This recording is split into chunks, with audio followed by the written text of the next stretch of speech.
Plumberparts.co.uk. Honest reviews and advice.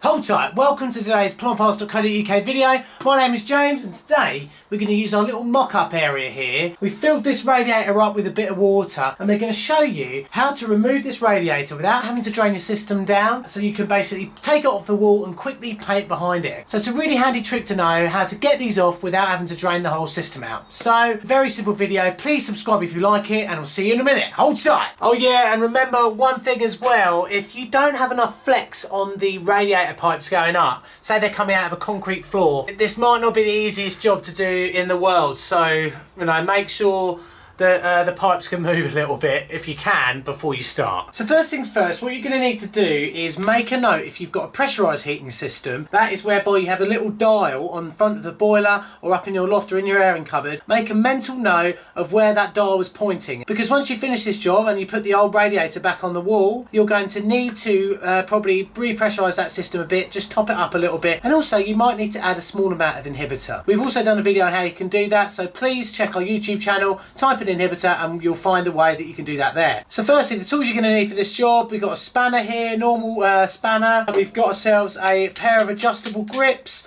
just in case you want to grip a radiator valve, and basically a couple of towels, maybe a sponge if you get water everywhere.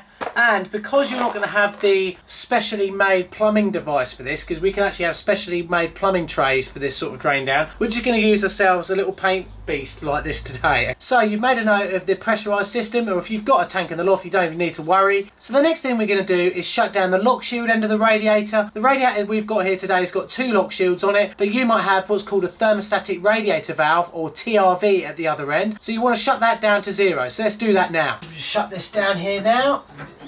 Remember, righty-tighty, okay? It's really important to remember that, righty-tighty. So what that means is that you turn it right to shut the valve. Just do this end here. Right, there we go. So they're both shut off now. Now what we need to do is get ourselves this little tool here. This is a radiator bleed key. And what we're going to do is we're going to pop our tray under here and a couple of our little towels just like we've got now. And we're just going to open this up and make sure that no water comes out. Sometimes you'll get a little bit of water come out as the pressure dissipates out of the radiator, but after about 5 minutes it should stop.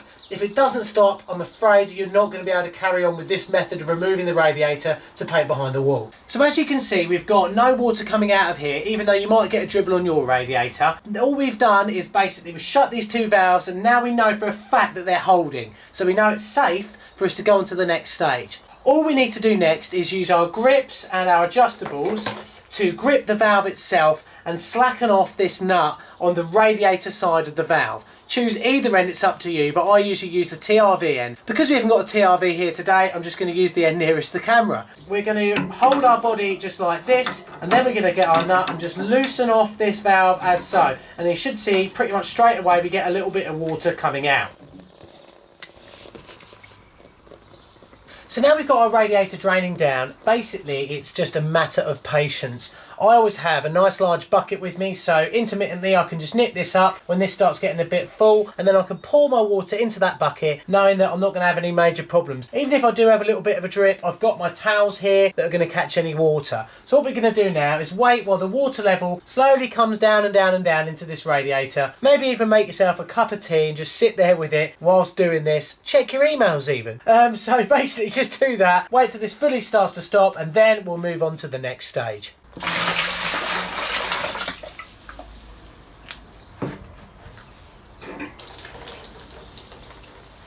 Sometimes if you've got enough flex in your pipe work, you can actually pull the valve off and you'll get the water to come out a lot quicker than it would have done. Obviously, because this is mocked up pipe work, it will move nice and easily, which makes this job a lot easier.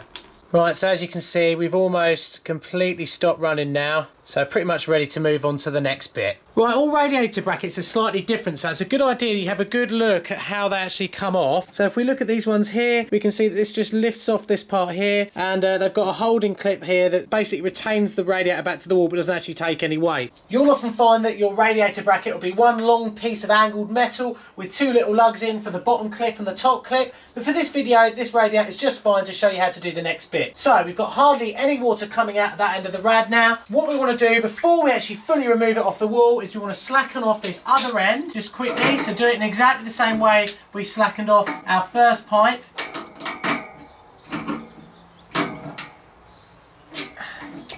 just like so, and just ring that back. And then, before we go any further as well, we want to make sure that we put our bleed key back in or really tighten it up, just to make sure for the next stage that we don't get any spillages. So I'm just going to pop that in here now as well.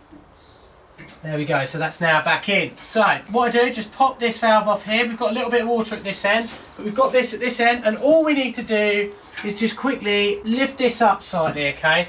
And we should see that we get some more water out the bottom of the radiator. Basically, just sit here. I mean, you can prop a little bit of wood under here. Just make sure over about 5 or 10 minutes that you get most of that off. And then what we want to do is lift the other side out, pop that valve off, and then we should be able to take the radiator out of the way, and then you'll be able to paint your wall. There we go, you see that?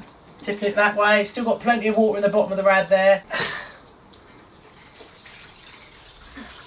And there we go. We'll just flip this up this way now, because we've got our bleed key. So now we've got our radiator safely off the wall, we've got no water coming out or anything like that. We can paint this wall, and then basically in the reverse order, pop the radiator back onto your clips, put your pipes back on, then you can open up your valves, open up your air bleed, fully refill the radiator, and then, like I say, if you've got a pressurised system, go back and make sure that's nicely topped up.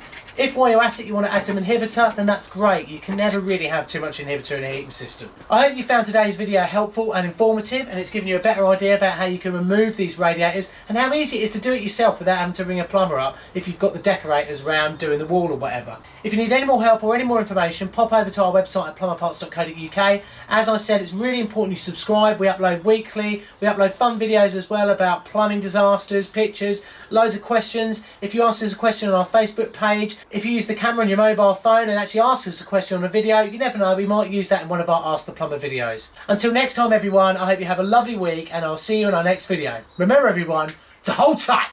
Plumberparts.co.uk. Honest reviews and advice.